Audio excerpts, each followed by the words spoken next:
warahmatullahi wabarakatuh. Halo sahabat setia, selamat sore, selamat pagi, selamat malam.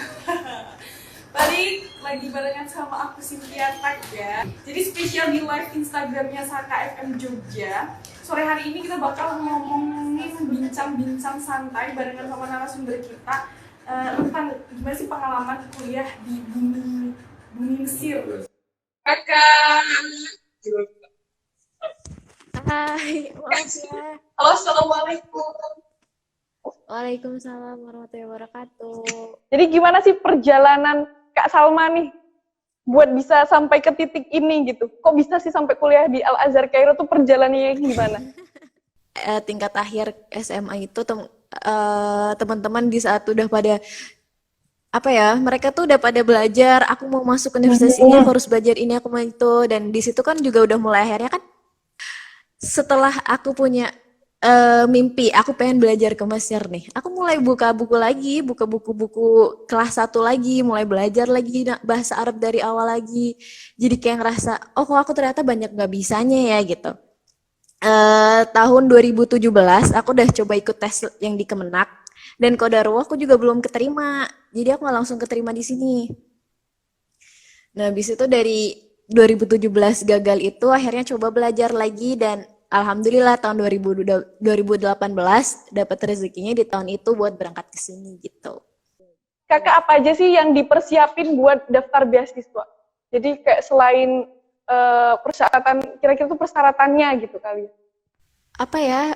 Belajar ini sih kalau tipe-tipe soal seleksi itu biasanya bahasa Arab jelas utama kan. Iya. Habis itu mungkin ada beberapa sejarah tentang pengetahuan Islam, kemudian ada hafalan Al-Quran juga. Oh jadi ada hafalan Al-Qur'annya gitu ya Kak? Minimal ada minimal gitu atau harus 30 juz gitu sih Kak buat Minimalnya 2 juz. 2 juz minimal tuh sahabat setia. Iya. Jadi yang pengen ke Mesir bisa langsung nabung dari sekarang 2 juz. Kalau ijazah aku misalkan udah lebih dari 3 tahun nih, bisa nggak sih Kak daftar di situ? Berangkat ke sini salah satu jalurnya adalah melalui Kemenak kan. Nah, dari Kemenak itu kan sudah membuat persyaratan ijazahnya harus minimal usianya 3 tahun. Sebenarnya kalau jurusan di Al-Azhar itu agama semua atau ada ekonomi, sosial, sejarah gitu? Oh, kalau di Universitas Al-Azhar sendiri banyak ya. Jadi mungkin kalau di Indonesia terdengarnya orang belajar ke Mesir, ke Universitas Al-Azhar belajar agama, tapi sebenarnya Universitas Al-Azhar itu sendiri ada banyak banget fakultas-fakultasnya, ada kedokteran ada, terus apa namanya perdagangan ada. Terus kita kalau kita kan misalnya contohnya mungkin Kak Salma juga kan mahasiswa dari Indonesia. Kira-kira boleh nggak sih kalau ngambil jurusan yang bukan agama? Bisa sih, boleh aja bisa, tapi mungkin biayanya pakai biaya sendiri, nggak ada kan kita kuliah di Universitas Al Azhar kalau misalnya ambil jurusan yang keagamaan itu ada beasiswa dengan gratis biaya kuliah kan dari Al Azhar itu sendiri. Tapi kalau misalnya yang jurusan non keagamaan itu biasanya pakai biaya sendiri. Nah di Mesir tuh apakah ada beasiswa juga dari Mesirnya? Jadi gini, kan kalau misalnya kita tes melalui aku bahas yang dari Kemenak aja ya. Ya. Kalau misalnya tes dari Kemenak itu kan nanti ada dua, ada yang dapat beasiswa dan ada yang non beasiswa. Nah, yang beasiswa ini biasanya dia juga termasuk beasiswa keberangkatan. Jadi ongkos berangkat ke sini juga udah ada beasiswa dari awal gitu. Sementara yang non beasiswa itu mereka berangkat ke sini biaya sendiri dan beasiswanya itu adalah beasiswa kuliahnya. Jadi kalau kuliah jurusan keagamaan di Universitas Al Azhar itu gratis gitu. Nah, untuk beasiswa yang ada di Mesir sendiri kan, yang non beasiswa living cost atau biaya hidup kehidupan sehari-hari kan pakai biaya sendiri nih. Nah, ntar biasanya kalau misalnya kita udah semester 2 udah dapat hasil ujian gitu, itu biasanya ada beberapa lembaga yang menawarkan beasiswa ke kita-kita gitu. Dapat beasiswa sama enggak? Itu kira-kira ada nggak sih perbedaan yang kelihatan banget gitu Kak? Mungkin ini ya, kalau misalnya beasiswanya dari Al-Azhar itu sendiri yang termasuk meliputi biaya kehidupan, apa biaya hidup sehari-hari, itu mereka ada di satu asrama gitu, di satu asrama punya Al-Azhar gitu. Dan ada juga beasiswa-beasiswa di luar Al-Azhar yang juga mereka menyediakan asrama-asrama bagi penerima beasiswa itu sendiri. Dan mungkin ada biaya bulanan juga, dapat ongkos bulanan gitu. Apakah Ahwat yang akhirnya kuliah di Al-Azhar itu didampingi sama mahrumnya atau tetap sendiri? Kalau Oh, di Al-Azhar mungkin berbeda dengan negara-negara apa namanya Arab-Arab, negara Timur Tengah lainnya ya, yang mengharuskan kalau misalnya cewek mau ke sini harus pakai mahram. Kalau di Mesir sendiri nggak ada aturan gitu, bukan belum. kalau misalkan S1 di Indonesia, apakah S2-nya juga bisa ngelanjutin di Kairo? Setahu aku pribadi, kalau buat ngelanjutin, misalnya satu kita di Indonesia, terus pengen nih S2-nya pengen di Al-Azhar gitu. Mungkin itu agak susah ya, tapi kalau misalnya di universitas lain selain Universitas Al-Azhar, kayak misalnya di Cairo University atau di universitas-universitas lain di Mesir sih bisa-bisa aja. Terus bagaimana sistem kuliah di Mesir? Kira-kira sama nggak sih sistem kuliah di Mesir sama di Indonesia? Kalau kita bicarakan masalah teknis, ya Mhm. hampir sama sih, maksudnya 1 tahun ada 2 semester, terus masa perkuliahan S1 itu ada selama 4 tahun gitu kan, mungkin sama, tapi mungkin yang membedakan kuliah di eh, Mesir, kuliah di Al-Azhar khususnya dengan kuliah di Indonesia, mungkin kalau kuliah di Al-Azhar itu spesialnya bisa dibilang spesial atau enggak nih? Kita nggak ada absen. Nggak ada absen. Berarti terserah mau berangkat atau enggak, atau gimana? Kak, yang aku percaya sampai saat ini adalah ya udah kamu itu kamu udah dikasih jalan buat kuliah di Al Azhar, terus kamu udah lolos, toh kamu kesini kalau kamu nggak mau kuliah kamu ngapain gitu. Maka mungkin itu Al Azhar pengen menerapkan, kamu sadar nggak sih gitu. Al Azhar sendiri itu kita nggak cuma belajar, kita nggak cuma dapat pembelajaran di kuliah doang. Jadi kita juga bisa belajar di Masjid Al-Azhar itu sendiri. Kalau tadi kan nggak ada absen nih. Kira-kira kalau di Mesir tuh ada skripsi nggak, Kak? Kalau buat lulus S1 sendiri nggak ada sih. Tapi Nggak ada. ujian tiap tahunnya aja udah Masya Allah susah sekali. Oh, ya juga benar ya, Kak. Nih, BTW, nih saya udah mau, wah nggak ada skripsi. Tahu gitu saya daftar. Tiba-tiba, tapi ujiannya, oh nggak jadi. Bahasa kesehariannya juga pakai bahasa Arab ya, bahasa kuliahnya juga pakai bahasa Arab. Iya bahasa Arab, tapi mungkin lebih ke bahasa Arab tapi pakai dialek orang Mesir gitu.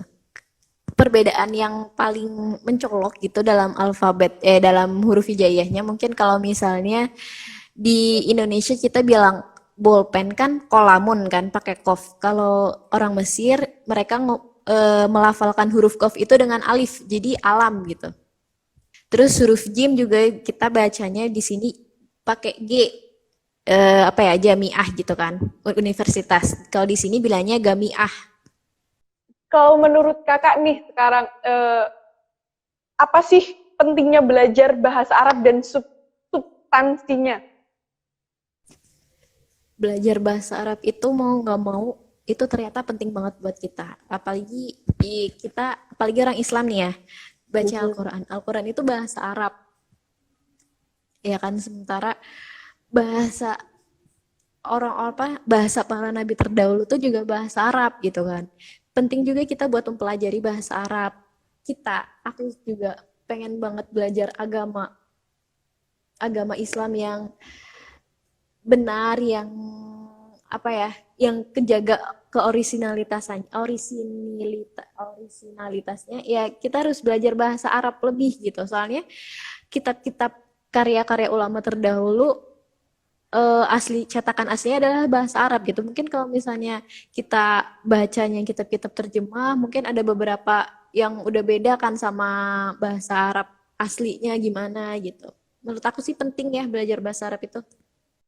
Terus kalau ini biaya hidupnya kan kira-kira lebih mahal dari Indonesia apa biayanya sama aja gitu dari Indonesia? Kalau misalnya di asrama mungkin jatuhnya lebih mengurangi beban lah karena kan mungkin kepotong sama biaya bayar rumah gitu. Tapi kalau sekarang-sekarang ini bisa dibilang bisa dipukul rata kita dengan bekal 2 juta setiap bulan itu udah cukup pakai banget gitu. Mesir kan identik dengan piramidanya, Sungai Nilnya, ada apa lagi gitu? Tempat-tempat wisata gitu, ada pantai juga ada. Di sini juga ada Gunung Sinai. Gunung Sinai itu di situ ada ini loh, ada patung Samiri yang ada di surat Al-Baqarah. Patung yang di apa namanya disembah Bani Israel. Itu di situ di Gunung Sinai juga ada. Ini negeri yang penuh banget sejarah. Oh dulu Nabi Musa berarti pernah di sini ya. Oh itu tuh jadi kayak bikin apa ya merinding aja gitu kalau misalnya nginget-nginget lagi sejarah-sejarah para nabi.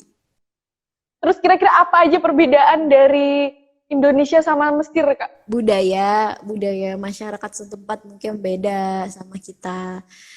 Kalau aku pribadi adalah kita di sini budayanya adalah budaya jalan kaki. Mungkin kalau saya di Indonesia orang jalan kaki sekarang udah jarang banget kan. Mahasiswa Indonesia, terutama dengan budaya kita Indonesia, terus kita ke negeri orang, ada nggak sih hal-hal yang nggak boleh kita lakuin, kayak pantangan-pantangan buat dilakuin gitu?